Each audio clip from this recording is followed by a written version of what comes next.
Hello and welcome back. Today we're talking about a really important topic, and this topic is so important to my entire philosophy because my work is all about helping you feel better, calm your symptoms, and restore digestive wellness without over restricting your diet.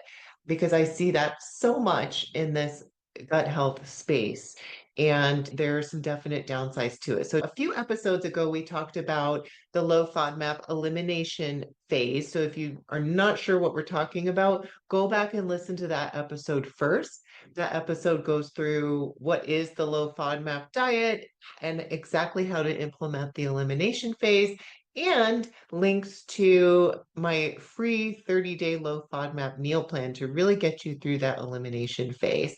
Today, we're going to talk about the FODMAP reintroduction phase, and there is not a lot of detailed information out there about this phase, and yet it's so incredibly important. So I'm just super excited to bring this to you. And in the show notes, I have a downloadable free guide, the Low FODMAP Reintroduction Phase chart and complete guide and food list for reintroduction. So I'm really excited to bring this free resource to you guys because, again, this detail of information is just really hard to find out there.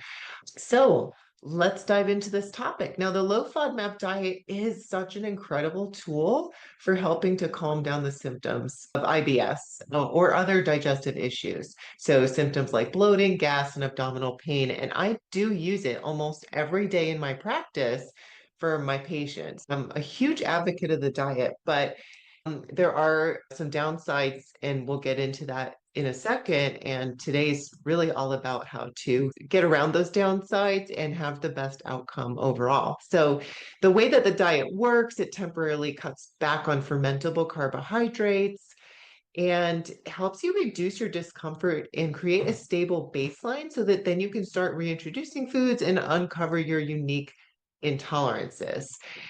But here's the thing, the elimination phase is not the end goal.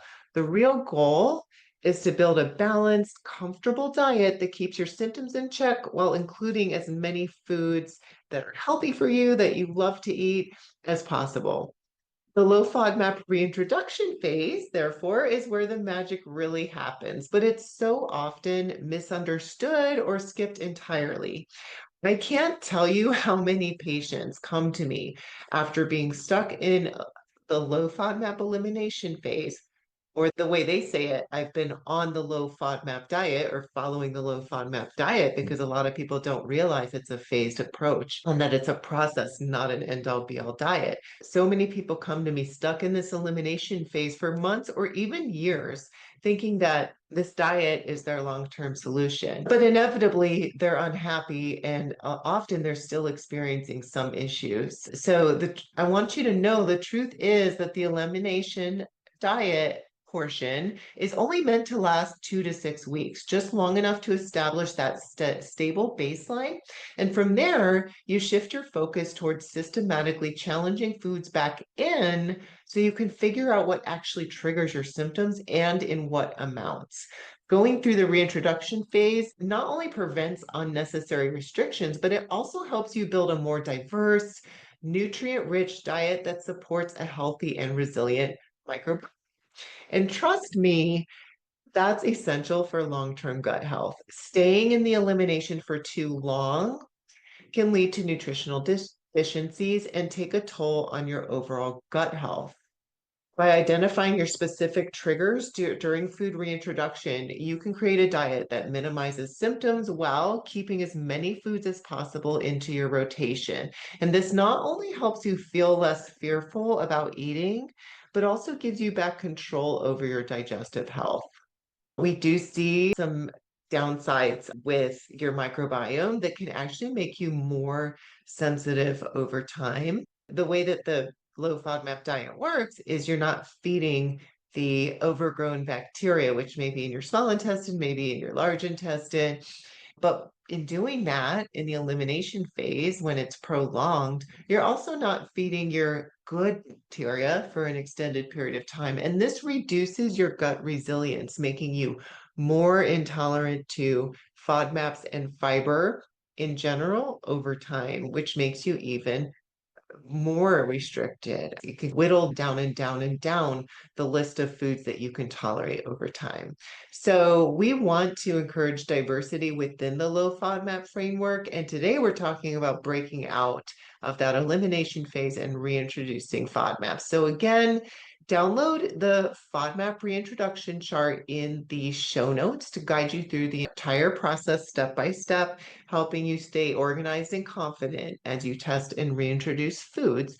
But I'm going to talk you through it right now. So before starting the reintroduction phase, it's important to make sure your symptoms are well managed during elimination. So ideally, your baseline should be either symptom-free, or maybe you're not able to completely get 100% symptom free, but your symptoms should be reduced and they should be consistent enough from day to day that you'll notice any changes if a challenge food triggers symptoms. So you're not ready to move on to reintroduction if you're still really symptomatic.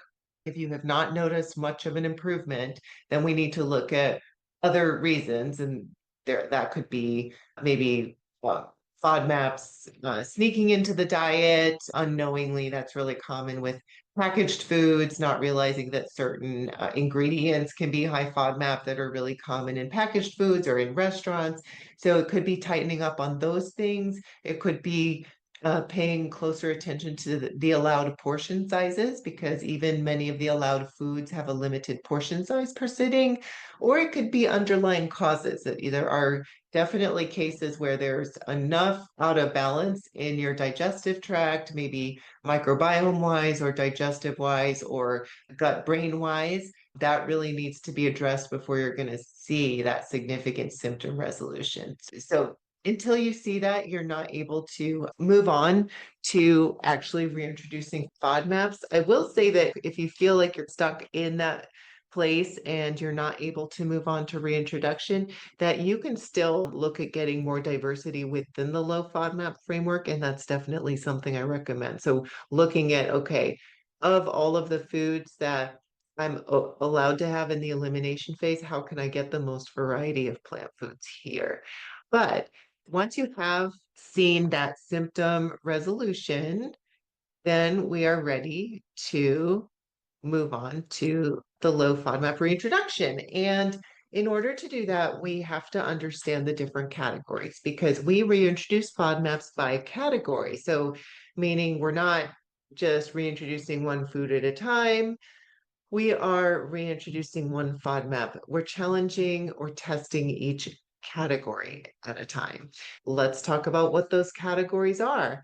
And the reason that we do it this way is because in general, if you have a reaction to one food in a category, you'll have reactions to the other foods in the same category because they all share that FODMAP. And this is an interesting breakdown, because a lot of people, when they're doing the low FODMAP diet, they don't learn about the categories because they're just going off of a list of what to eat and what to avoid. And I know with my patients, I absolutely, in the elimination phase, just give them a list of what to eat and what to avoid, because there's so many nuances to just the elimination phase and getting that right. And the categories really are not relevant in the elimination phase, because in the elimination phase, we are just trying to avoid all of the high FODMAP foods and the hidden ingredients and watching portions. And that's plenty to focus on. Now that we're in reintroduction, the categories they become key. And so now it's time to learn what they are. And we have 4 primary categories, and we have a few of them break down into subcategories. So the 4 primary are polyols, fructose, lactose, and oligosaccharides. So those are the actual FODMAPs. Those are the carbohydrate components that are fermentable that trigger symptoms like bloating, gas, and loose stools in our gut. So the polyols, we do have 2 subcategories of those. They break down into sorbitol or mannitol. And we do find that sorbitol and mannitol can affect people differently, so we do test them separately. Fructose is just fructose, but it is foods with excess fructose, not just any food that has fructose. So it's foods that have more fructose than glucose. And remember, you guys, we briefly mentioned this in the last podcast about the FODMAP elimination phase, but your best tool to look up, okay, what the heck has fructose? What has sorbitol? What has mannitol is the Monash Low FODMAP app. Monash University is the university that developed the low FODMAP diet, and they're continuing to expand on the science. And they have the most up-to-date, most accurate resource. And not only do they tell you if a food is high in FODMAPs, but they'll tell you exactly what category or categories of FODMAPs it falls into, because many foods have more than one FODMAP in them. So for example, watermelon has oligosaccharides and excess fructose and sorbitol. And there are many other examples of foods that have multiple FODMAPs. So you will want to use the Monash app to help guide you through this process, or you can use my downloadable guide, but it just depends if you prefer a PDF or an app, or both would be fine. Polyols, which breaks down to sorbitol and mannitol, fructose, lactose, and then oligosaccharides. And that the oligosaccharides breaks down into fructan, GOS, and gluten. Now you have the major categories. Let's talk about what are some examples of foods that fall into those categories. Polyols, sorbitol, and mannitol are found in certain fruits and vegetables and artificial sweeteners. For one, those artificial sweeteners like xylitol and sorbitol and maltitol that we find in sugar-free gums and sugar-free candy and sugar-free ice creams, those have polyols in them. And they're actually pretty high in polyols. But certain fruits and vegetables naturally have polyols as well. So sorbitol is found in avocado and blackberries, and mannitol is found in mushrooms and cauliflower. So again, there are many foods with fructose in them, but foods that have more fructose than glucose are the ones that become high FODMAP, because that excess fructose hangs out in the gut for a long time and is slow to absorb, and it can feed a whole bunch of bacteria and cause a whole bunch of symptoms in the process. That's going to be sweeteners that are high in fructose. So high fructose corn syrup, honey, agave nectar, top the list there. There could be excess fructose in certain fruits like mango. Actually, I would say, if not all, almost all of the high FODMAP fruits have excess fructose, and many of them also have sorbitol. And then some of them have also oligosaccharide, like the watermelon, many of the fruits. Okay, and that's why even the fruits that are allowed on the low FODMAP diet have a limited portion. And this is also, keep in mind that we think of fructose in terms of sweetness and fruits, but there are some vegetables also, even though their total fructose content is not high, they have more fructose than glucose. And so they are still considered high FODMAP just because of the fructose. So it can be vegetables too. The next category is lactose. It's the milk in dairy products, and it's found in the more liquidy dairy products. So dairy products that are more liquid at room temperature have more lactose, and the more solid they are at room temperature, they have less or almost negligible lactose, like in the case of hard cheese and butter. So the high FODMAP, high lactose foods to challenge would be milk or yogurt, possibly cottage cheese, possibly ice cream, although I don't like introducing sugar, which is also a bacteria feeder. That's not my favorite challenge food. I would only use that if it's the only dairy food a person would ever eat and they just want to test it out. But we'll talk in a little bit about controlling our variables, and having sugar, which also feeds bacteria, in the challenge is not necessarily the best idea. And the oligosaccharide, which is the fourth category, breaks down into fructans, which actually consist of wheat, but also onion and garlic and some of the other high FODMAP vegetables. But we do challenge the gluten or wheat separately, because certain people can react to wheat differently than they would react to onions and garlic. And then we have the GOS, which is the galacto-oligosaccharide category, and that is your beans and legumes, and we challenge that separately as well. You're understanding why you'll want to download the chart, right? So you can see all this visually. And as far as symptoms, it can be helpful to have a general understanding of the types of symptoms that these different FODMAPs will trigger, just as you're moving into the reintroduction, because understanding this can help you decide maybe which categories you want to start with. It can just help you get an idea what maybe you should be looking for or watching for. So now this is in general, there definitely are exceptions and it can be mixed, but in general, lactose is going to create gas and pull water into the gut. So it can cause bloating and gas, and it can also trigger loose stools or diarrhea. Fructose is much more likely to pull water in the gut. That's going to be its main symptom, method of producing symptoms versus creating so much gas. Whereas oligosaccharides, the fructan and the GOS, those tend to be more gas producing. The polyols are more osmotic, like the fructose. They tend to draw the water into the stool more so than gas production, although there can be a little crossover.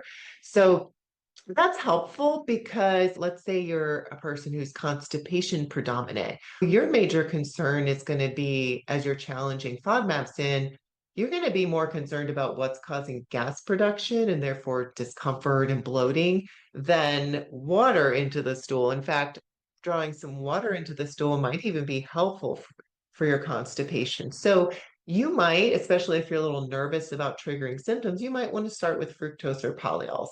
And you might be a little less apprehensive about those triggering symptoms and maybe wait and see how that goes before you move on to the oligosaccharide. So that's one example of how to use that information.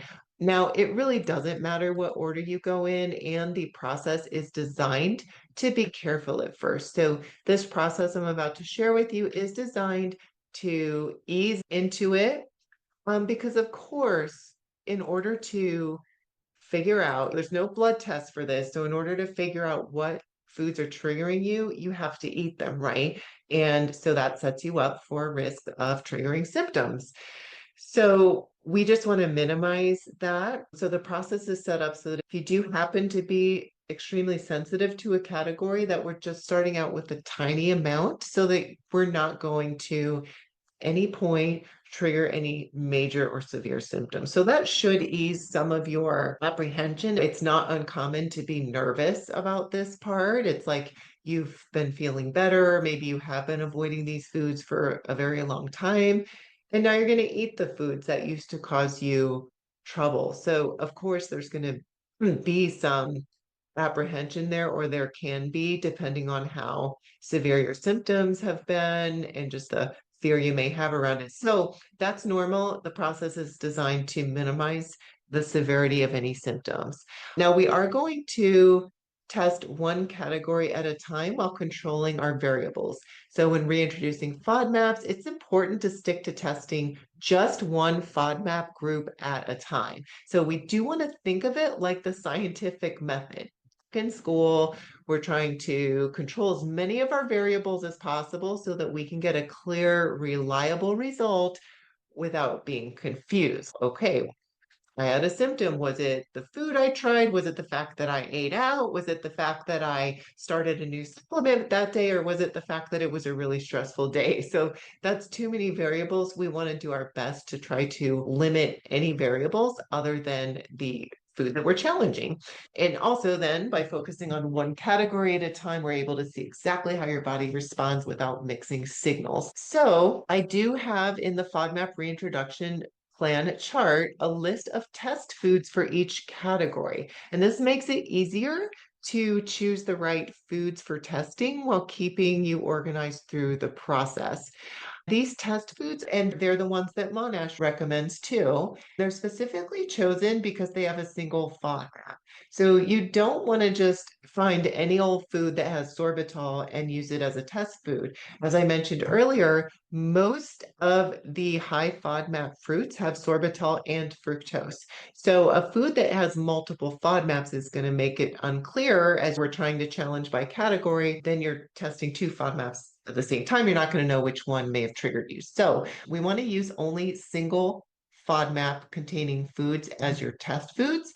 And so my chart gives you a list in each category for lactose, for fructose, for GOS, for mannitol, for sorbitol, for fructan, and for gluten, a list of foods that just contain that single FODMAP so that we can test by category. Also, to control your variables, avoid testing a new food on days when other changes are happening that could interfere with your clean results. Don't test a new food if you're starting or stopping a medication or supplement, going out to eat, going on vacation, traveling, feeling unusually stressed, on your period, or experiencing a significant change in sleep patterns. These are variables that can cloud your results and make it harder to determine if a specific food is causing symptoms. Now, this process is structured to test one FODMAP group per week, giving you time to focus on just that category while also allowing your body to adjust between challenges. And this way, the results are easier to interpret and it's very straightforward. Now, not every category needs to be tested. So, for example, if you know for a fact that you're lactose intolerant, maybe through a medical test, a breath test that your GI doctor had you do, or consistent personal experience, you might skip that group. The same applies to maybe gluten if you have celiac disease, or if you're absolutely certain that gluten causes your issues. Now, having said that, if you don't have an official diagnosis or if there's any lingering doubt, this is the perfect time to figure it out. It's entirely possible that the food you thought was the issue all along wasn't the real culprit, or that it's been a combination of factors from different FODMAP groups this whole time. So, unless you're sure, it is a good time to test this out methodically and give you that clarity. Next, you have your food list. You're going to pick a category to start with. As I mentioned earlier, there might be some considerations as far as what FODMAPs cause which symptoms that you might consider when choosing a category to start with, but the order really doesn't matter. So feel free to start with any category that works for you. And for each FODMAP challenge, what you're going to do is pick two foods from the reintroduction food list within the same category. So let's just say we're in the week one, we're going to challenge lactose. So you're going to use the list. Again, that is in the show notes, the FODMAP reintroduction guide, but you're going to use the list and you're going to pick two foods. So for my lactose challenge, I want to pick milk and yogurt. Or maybe for the fructose challenge, you're going to pick honey and mango. So you're always going to pick two foods because we're challenging the category, not just an individual food.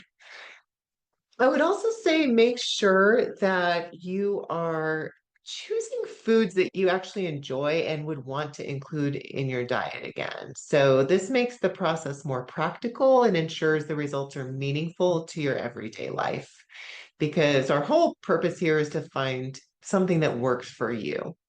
All right. And then what you're going to do now that you have your two test foods is you're going to start with a very small serving size of just one of the foods. And again, this is in case you're extremely sensitive to a category. Starting small will help keep any symptoms that are provoked mild. And it's particularly helpful for people who've developed a fear of food and feel anxious or apprehensive about adding foods back in. So rest assured that if you start with a small portion, even if it's ridiculously small, like one bite or two, this will not provoke anything severe, and you can gradually build from there. So on day one, I generally recommend begin with just a quarter of a typical portion of the test food. So this is where a little confusion can come in with my patients because they'll say, "What's a portion?" Really, our goal here is to see if you can go back to eating these foods in the portion you would normally eat them. So a portion is going to be whatever a typical portion would be for you of that food. On day one, I usually recommend starting with a quarter of the portion. My suggestion for just trying a bite or two would be for someone who has food fear. But if you're not feeling especially fearful, start with a quarter of the portion. And that's all you do differently that day on day one. So a quarter of your normal portion. So let's say in the lactose example, I would normally drink an 8-ounce glass of milk. I'm going to start with 2 ounces of milk that day. That way, if I'm super lactose intolerant, I'm not going to trigger anything major, just minor symptoms. Now, as long as all that goes well, on day two, you're going to have that quarter portion again of test food number one, in this case, the milk, and you're going to add a quarter portion of test food number two. I'm going to have on day two, 2 ounces of milk, and then I'm going to add a quarter portion of what I would usually have of yogurt. So let's say I would normally have 6 ounces of yogurt. I'm going to have maybe a third of that to make it easier. A quarter would be, I don't know, is it 1.5 ounces if I'm trying to do quick math, somewhere around there, and I might just round it to two. It's going to be a quarter of the little carton. How's that? You can eyeball it. And then on day three, you're going to just increase it to one full portion of either test food one or test food two. So you're going up to a full portion, but just of one test food. And then on day four, you're going to go up to a full portion of both test foods. Now, all the way, all along this process, you're carefully monitoring for any symptoms along the way. And if at any point you do experience a worsening in your symptoms, you're going to stop. So you're not going to want to finish all 4 days if you're starting to notice symptoms along the way. Please don't do that. I've had quite a few patients do that. I guess maybe misunderstanding and thinking that they need to follow this to a T. You do want to follow it, but if you start experiencing symptoms and you keep building up and eating more and more FODMAP, you're just going to make those symptoms worse. And you don't need to do that to get your answer. So as soon as you have your answer, which is, hey, I tolerated maybe the portion on day one or day two, but I'm not tolerating the portion on day three, go ahead and stop the process. Now you have your answer. And you're looking specifically for the return of any symptoms that had resolved or calmed down during the elimination phase. So what you can expect to look for are your typical symptoms. So if your typical symptoms are diarrhea, or if your typical symptoms are bloating, those are the things you're watching for. And if they do happen, don't worry. Again, mindset can get really discouraged when we feel symptoms. We can feel like we're back to square one, but that's not true. You ate a food, you tested a food that was high FODMAP. That's why you're having symptoms, and those symptoms will calm down and go away once you pull that food out of your diet. So just pause, stop the challenge. So you're just eating the low FODMAP elimination diet as your baseline, always through the reintroduction process. You're eating the low FODMAP elimination food list as your baseline. And you're just going to stop the challenge, let your symptoms calm down, and you're going to take 3 days in between each challenge. So each challenge is designed to give it a week. There's day 1 through 4, and then there's 3 days off back to your baseline low FODMAP diet before you start the next week challenge. And if you do provoke symptoms, say on day 2 or 3, you're still going to take 3 days off. So you may not use the whole week in that case. Do keep careful notes throughout the challenge. And in my reintroduction guide, in the show notes, I do include a worksheet for you to keep track of your results and draw clear conclusions. So that's really important. We're not going to remember the details, and the details are really important. So record which foods were tested, whether symptoms were provoked, what those symptoms were, and their severity, and the portions eaten on each day. And by tracking these details, you'll be able to pinpoint not just which categories caused a problem, but what was the largest portion of each test group that you could handle comfortably. And these insights will guide you in identifying your unique threshold so that in the personalization phase, which is the third and final phase of the low FODMAP process, you'll be able to confidently reintroduce certain foods in tolerable amounts. And that way you're only avoiding foods to the extent necessary to stay comfortable. What happens after reintroduction? Now, after reintroduction, you'll have worked through the different phases of process and identified which foods work for your body and in what amounts. And this allows you to create a balanced, enjoyable diet that feels good for you. So you're going to move on to basically the personalization phase. So let's say through the elimination phase, you've gone through, you've tested all of the different categories that you want to test. So it may not include all 7. As I mentioned earlier, you might not want to challenge lactose, or you might not want to challenge glucose if those are foods that you know that you are intolerant to. All the others I do recommend challenging because there could be foods that you think you never tolerated, but it could be something else. And remember, your gut's in a different place now. The landscape of your gut, the community of your microbiome is different than it was when you started this process. So your tolerance can be different as well, especially if you've been working on root causes, like if you've addressed underlying SIBO or dysbiosis or digestion or worked on your vagal nerve tone, things like that.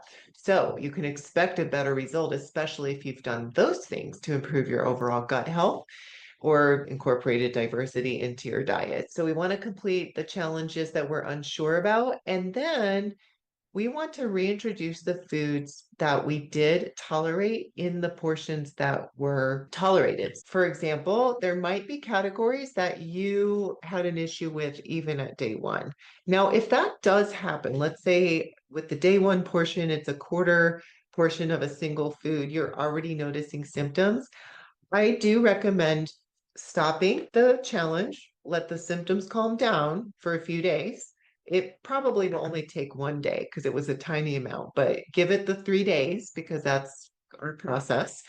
And then I would try that category one more time, either after 3 days, or if you want to move on to a different category further down the line, I would retry that category just to make sure it wasn't a fluke, just to make sure there wasn't some other variable that day that actually was the issue, or that it just wasn't some intolerance to that specific food that your body just didn't like. So try that category again with a different test food if you had a reaction on day one to just that quarter portion of food number one. If you did, however, notice symptoms after maybe day 2 or 3, then in the personalization phase, you're going to want to reintroduce foods from that category in the portion that you tolerated. So you're going to want to play around with different foods from that category, but watch the portion. And another thing you can do with a category that maybe you tolerated a certain amount, but not over a certain amount, is you can space those foods out. So maybe I can tolerate a portion of these foods. So let's just say it's oligosaccharides, onion and garlic. Maybe you did okay on day one and day two with smaller portions, but on day 3, you started to notice issues. This tells you can have a little bit of onion and garlic. So you might have it, you might not go back to using like cutting up a full onion in a soup recipe or a dinner recipe, but you might be able to tolerate small amounts of onion and garlic, maybe in packaged foods, or maybe a sprinkle of onion or garlic powder, or you may be able to tolerate it every other day or every 2 to 3 days. So that's the idea as far as how to reintroduce. And I do want you to do this. So if you can tolerate small amounts of a food, please reintroduce it in some sort of consistent way because that will feed your good gut bacteria and it will get your gut into a more resilient place. And ultimately, that can make you even more tolerant to FODMAPs overall. So also, if you don't tolerate a category, give it a few months and try that category again, because again, your gut landscape can change, your microbiome can change, state of your stress can change. You can work on gut rebuilding, vagal tone, the gut brain. You can work on your microbiome and you can have more success down the line challenging the foods. In this process, you're figuring out what you tolerate right now, and that's not necessarily going to be forever. All right. I hope that you guys got a lot of great information. Make sure to download the FODMAP reintroduction chart and complete guide with food lists so that you have all of that information at your fingertips. And I would just love to hear how you guys like this and if it was helpful. So also, please consider joining my free Facebook group. We share ideas in there, we share experiences, and it's a great place if you'd like to ask me questions about all this. So have a great day, guys, and I will see you in the next episode. Bye for now.